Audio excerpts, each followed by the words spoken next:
Right now you're suffering. Maybe it's physical. Maybe it's emotional. Maybe it's the weight of failure, rejection, or loss. And your instinct is to fight it, to resist it, to make it go away. That's the worst thing you can do, because the pain you're trying to escape isn't the real problem. Your relationship with that pain is.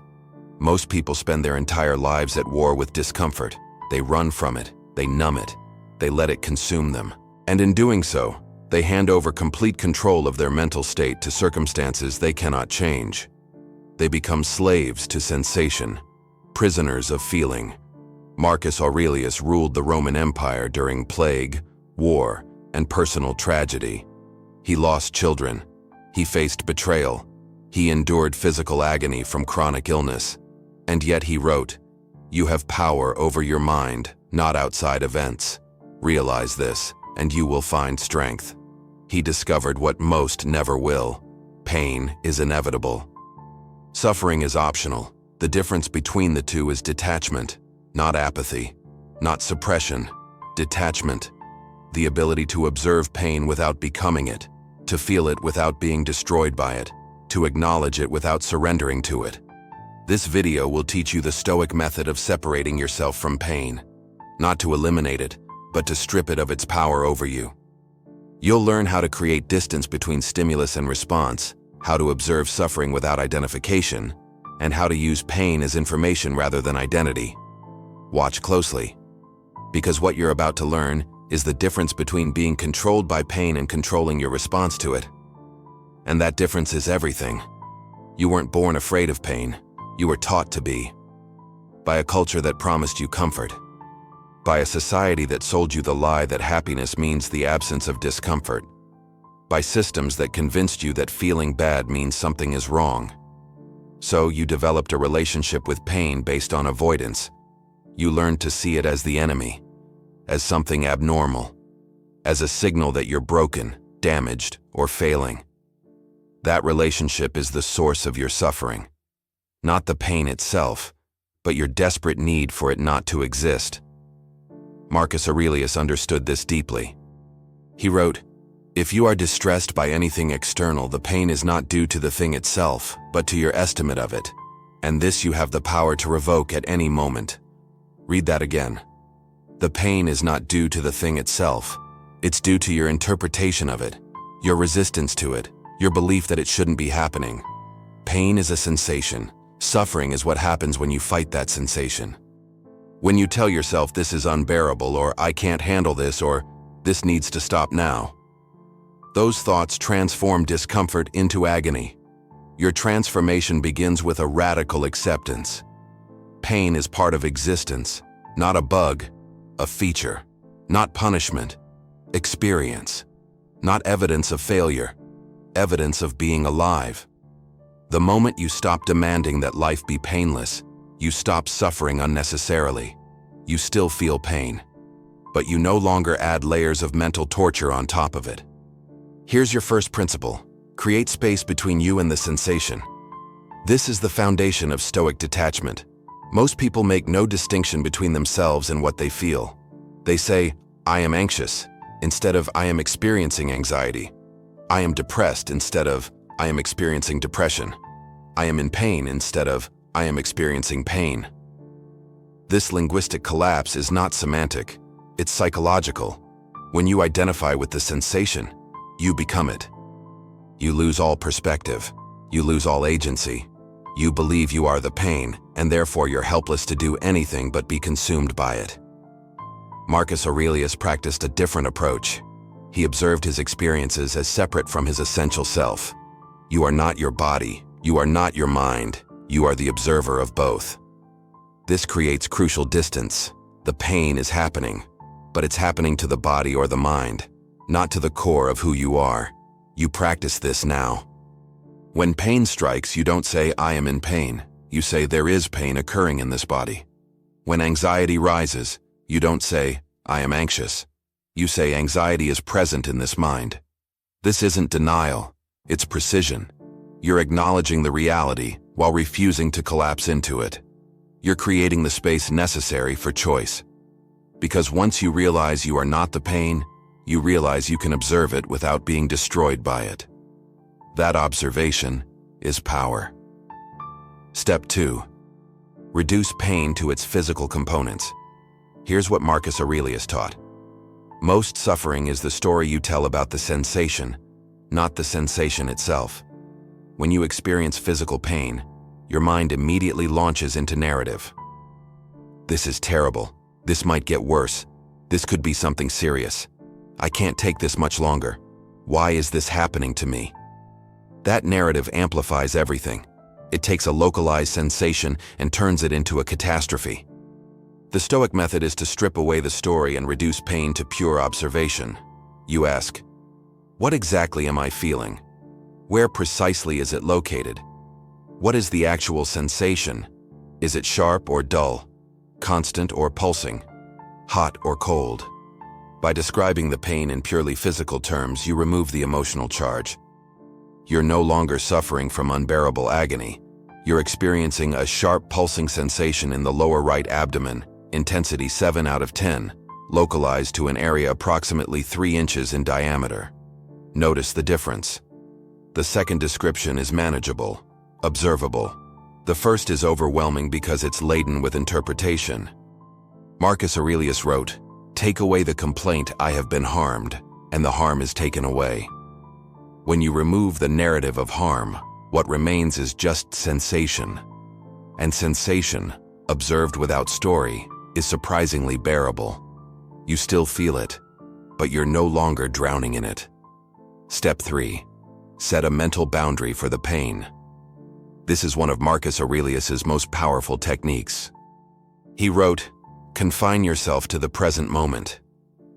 Most suffering happens because you project pain into the future. You think, I can't handle this for another hour, another day, another week. That projection is unbearable. But here's the truth. You don't have to handle it for another hour. You only have to handle it right now. This moment, this breath, and this moment, isolated from all the moments you're imagining, is almost always survivable. You practice this. When pain strikes, you don't ask, how will I endure this? You ask, can I handle this for the next 60 seconds? The answer is almost always yes. 60 seconds of anything is manageable. When those 60 seconds pass, you ask again, can I handle another 60 seconds? Again, yes. You're not enduring a lifetime of pain. You're enduring 1 minute at a time. This mental boundary transforms the unbearable into the bearable. Marcus Aurelius used this method during physical illness. He didn't think about suffering for months. He focused on suffering through this hour, this conversation, this decision, and by confining pain to the immediate present, he made it survivable. You do the same. You stop catastrophizing about future pain. You stop replaying past pain.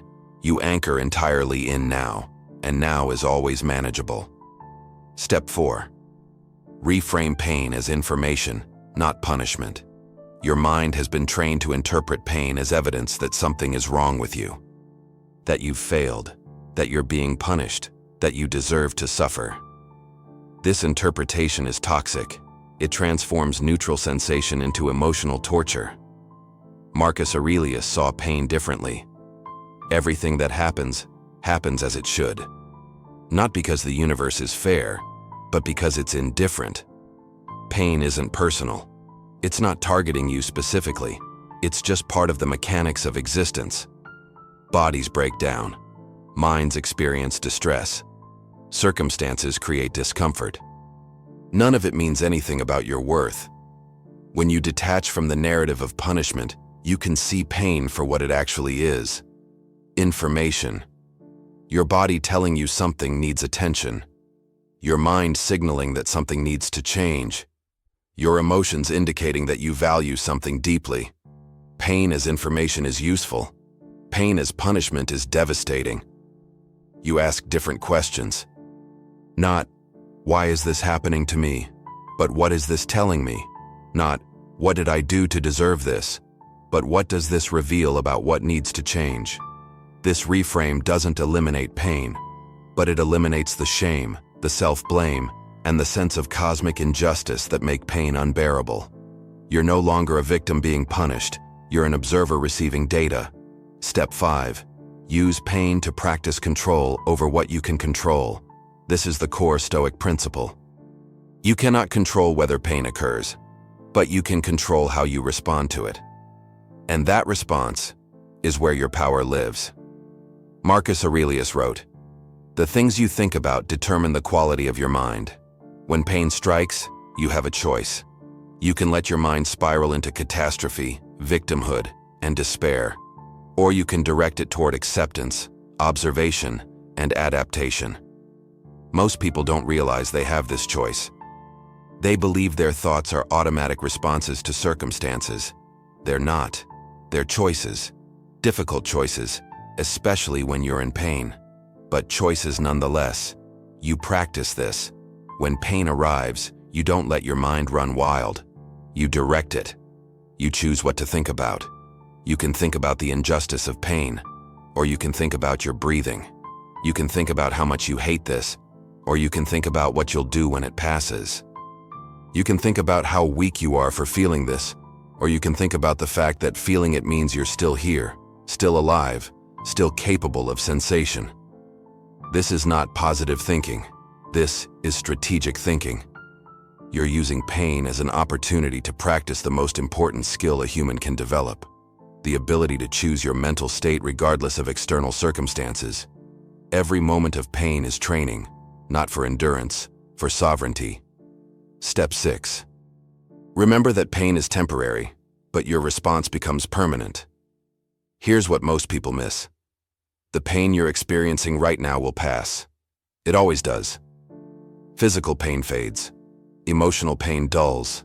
Circumstances change. But the way you respond to pain becomes part of your character. If you respond with collapse, you train yourself to collapse.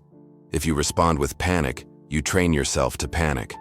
If you respond with victimhood, you train yourself to be a victim. But if you respond with observation, with acceptance, with detachment, you train yourself to be unshakable. Marcus Aurelius understood this. He wrote, "The impediment to action advances action. What stands in the way becomes the way." Every experience of pain is an opportunity to strengthen your character or weaken it. The choice is yours. You want to be the kind of person who can endure anything, not because you're numb, but because you've learned to separate sensation from suffering. To feel pain without becoming it, to acknowledge difficulty without being destroyed by it. That person isn't born. That person is forged through repeated choice in moments of discomfort. So when pain strikes, you don't just endure it. You use it. You ask, how do I want to respond to this? And then you respond that way, consciously, deliberately, regardless of how hard it is. Because that response is building the person you'll be when the pain is gone. Step 7. Find meaning in the pain. This is the deepest level of Stoic detachment, not just observing pain, but using it as fuel for purpose. Marcus Aurelius didn't just endure pain, he found meaning in it. The pain of leadership taught him compassion.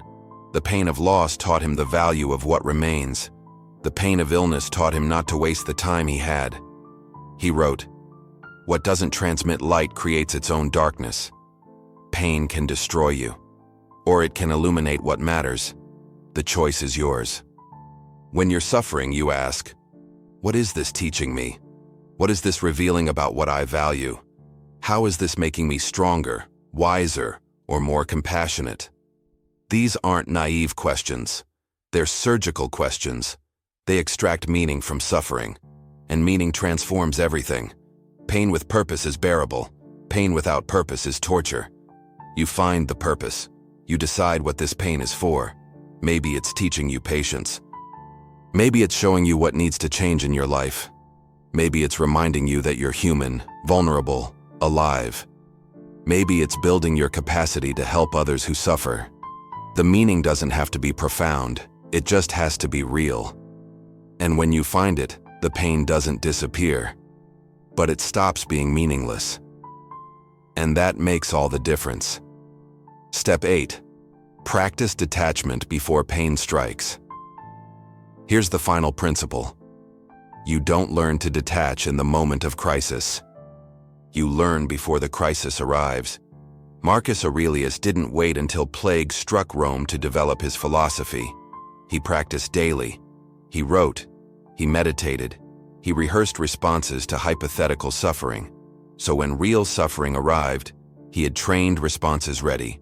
You do the same. You practice detachment during small discomforts. When you're hungry, you observe the sensation without immediately eating. When you're uncomfortable, you sit with it before adjusting. When you're anxious, you watch the feeling without distracting yourself. These small practices build the neural pathways you'll need when real pain strikes. You're training your mind to create space between stimulus and response, to observe without collapsing, to feel without becoming. And you rehearse. You imagine pain. You visualize loss. You mentally prepare for the worst outcomes. Not to be morbid, but to be ready. Marcus Aurelius called this premeditation of evils.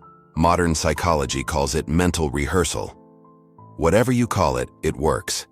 When you've already imagined the pain, already rehearsed your response, already decided how you'll maintain detachment, the actual experience becomes less overwhelming. You're not shocked, you're prepared. And preparation transforms suffering into something you can navigate rather than something that destroys you. Now understand this. Detachment from pain is not the same as not caring. It's not coldness. It's not suppression. It's not pretending everything is fine when it's not. Detachment is the ability to feel fully while remaining sovereign over your response. To acknowledge pain without being controlled by it. To care deeply while maintaining perspective. Marcus Aurelius cared about Rome, about his family, about his duties. He felt pain when he lost children. He suffered during illness. He experienced frustration with incompetent subordinates, but he didn't let those feelings dictate his actions. He didn't collapse into them. He observed them. He felt them. And then he chose his response. That's the power of detachment. You feel everything, but you remain the one making decisions. Pain doesn't decide for you. Fear doesn't choose for you. Anger doesn't control you. You remain the sovereign of your own mind, and that sovereignty is the only real freedom that exists. You've been given the method. Not to eliminate pain because you can't, but to transform your relationship with it. You learn that pain is inevitable, but suffering is optional, created by your resistance to what is.